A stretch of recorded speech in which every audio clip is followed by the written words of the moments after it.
నమస్తే, నేను రాజేశ్వరి. ఇది మీకు దొండ చెట్టు చూపించినాను కదా, పడిపోయింది. ఇది సపోర్ట్ చేస్తలేదు ఈ డబ్బాలు. ఇవి పాతవి ఎప్పుడో. అయితే నేను మనకి పాత సామాన్లు షాప్ ఉంటుంది కదా, అందులో తెచ్చుకున్నా 4 డబ్బాలు. ఎందుకంటే పర్మనెంట్ చేసేసుకుందామని తెచ్చుకున్నా. వాళ్ళు ఇవి కోసియలే. ఇది ఒక్కటి 25 రూపీస్ ఒక దగ్గర, 30 రూపీస్ ఒకటి. ఇక 25 రూపీస్ బాగా తిప్పుకుంటున్నాడని 30 రూపీస్ తీసేసుకున్నా. ఇవి కోసియరంట వాళ్ళు. ఇప్పుడు ఇది కోసుకోవాలా. అక్కడ 2 ఇసుకలు తెచ్చుకున్నా బయట, వేస్ట్ మట్టి. అదో నా దొండపాదం అట్లా పడిపోయింది. మళ్ళీ కాకరకాయ కూడా మొలిసింది అలా, అది కూడా తీగ అవుతుంది. ఇప్పుడు నేను ఇవన్నీ పెట్టుకొని మళ్ళీ మీకు ఒక వీడియో చేస్తాను. ఇది నేను డబ్బాలు చెప్పినాను కదా, 30 రూపాయలకి తీసుకొచ్చుకొని మా దొండకాయ చెట్టుకి పెట్టుకున్నా. ఇది ఇప్పుడు స్ట్రాంగ్ ఉంది, కాకపోతే కొంచెం మట్టి తక్కువ ఉంది, తర్వాత తెచ్చుకుంటా. బయట కన్స్ట్రక్షన్ అవుతుంది కదా, అక్కడి నుంచి తెచ్చుకుంటున్నా. ఈ దొండకాయ చెట్టు అనేది మనకి ఎప్పుడూ వస్తూనే ఉంటాయి కాయలు.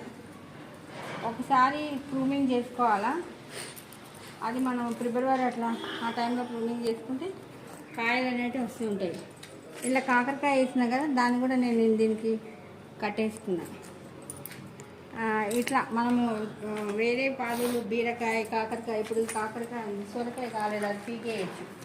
ఈ కాకరకాయ ఇదంతా ఎండిపోయింది, కాయలు అయిపోయినాక పీకేయచ్చు. దొండకాయ అట్లా కాదు. ఈ ఒక్క గడ్డ ఉందనుకో లోపల, అదొకటి చచ్చిపోయినా మళ్ళీ వర్షానికో దేనికో మళ్ళీ మొలకెత్తుతుంది.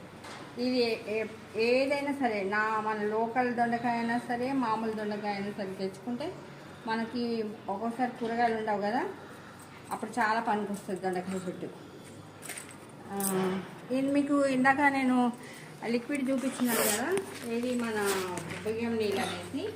ఒకటి ఏం లేదండి, మనము మామూలుగా రోజు బియ్యం కడుక్కుంటా పడేయకుండా స్టోర్ చేసుకోవాలి 3 డేస్కి. ఎక్కువ డేస్ ఏమో ఉన్నా పర్వాలేదు, కానీ 3 డేస్కి సరిపోతుంది. బియ్యం నీళ్ళు మనము పప్పు కడిగినాయి, పాల గిన్నె కడిగినాయి అన్నీ వేసేసి, ఒక బెల్లం కొంచెం పౌడరే వేసుకుంటే బెటర్. గడ్డ అయితే కరుగుతుంది అనుకో. నేనైతే ఈ మధ్య పౌడరే వాడుతున్నా. పౌడర్ వేసుకుంటే అవే నీళ్ళు మనము ఇప్పుడు ఎండాకాలం అంతా మనము లిక్విడే ఇవ్వాలి.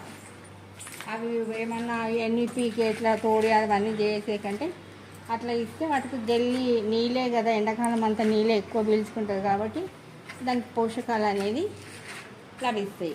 అప్పుడు మనకి చచ్చిపోకుండా చెట్టు అనేది మంచిగా ఉంటుంది.